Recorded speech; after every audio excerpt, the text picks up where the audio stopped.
And when we saw him, we started screaming, JJ, JJ. That a coup will not succeed if the atmosphere, the climate is not calling for it. He told Ghanaians, I have hard work for you. Christianize me if you may, but don't try to Europeanize me.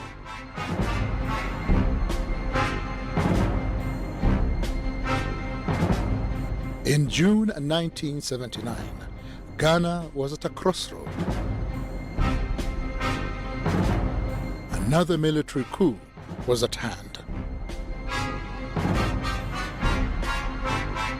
A young Air Force pilot who a few weeks before had been court-martialed and was awaiting execution was broken out of jail by his colleagues to lead what would be later known as the June 4th Revolution. Little was known of this man who would later be instrumental in changing the future of Ghana forever. His name, Jerry Rawlings.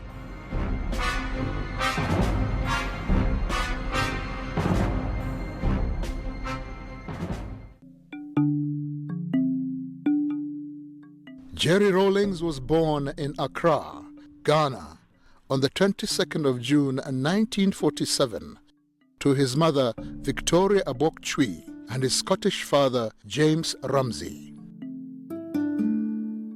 He attended Ghana's prestigious Achimota School.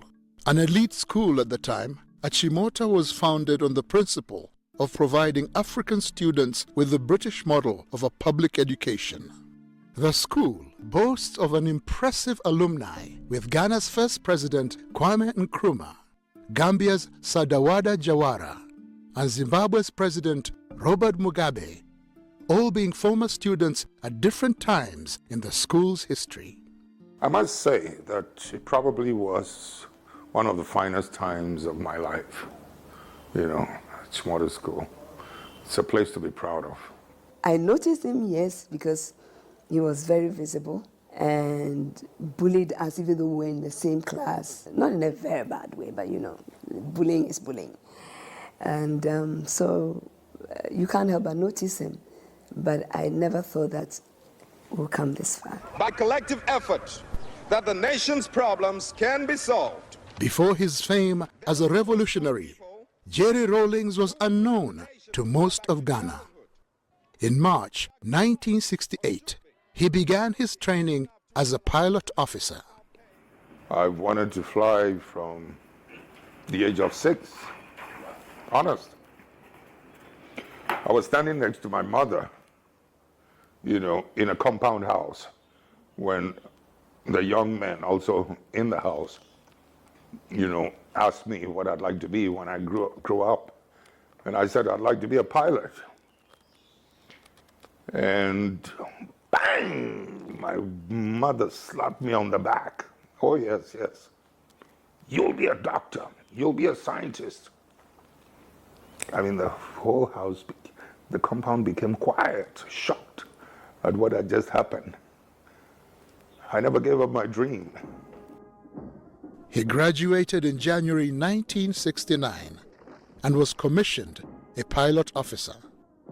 And because of his exceptional skill, he won the coveted Speedbird Trophy. The Speedbird Trophy went to Lieutenant J.J. Rawlings for being the best Air Force cadet of the flying training school. I won the Speedbird Trophy. In those days, we didn't have televisions. You know, we had what they call the newsreels in movie houses. But my mother was not interested. He earned the rank of flight lieutenant in April of 1978. The early years of independence in Ghana were filled with great hope for the future, with the country's first president, Kwame Nkrumah's leadership, set to catapult Ghana into a new era. But over the years, Nkrumah's regime became less accommodating and declared the nation a one-party state. While on a state visit to Vietnam and China in 1966, Nkrumah was deposed from power in a coup. I was at school. So how did the people around him, how did they conduct or misconduct themselves in such a way as to bring so much hatred to Dr. Kwame Nkrumah? What followed was a period of military coups, failed civilian governments that left the people dissatisfied.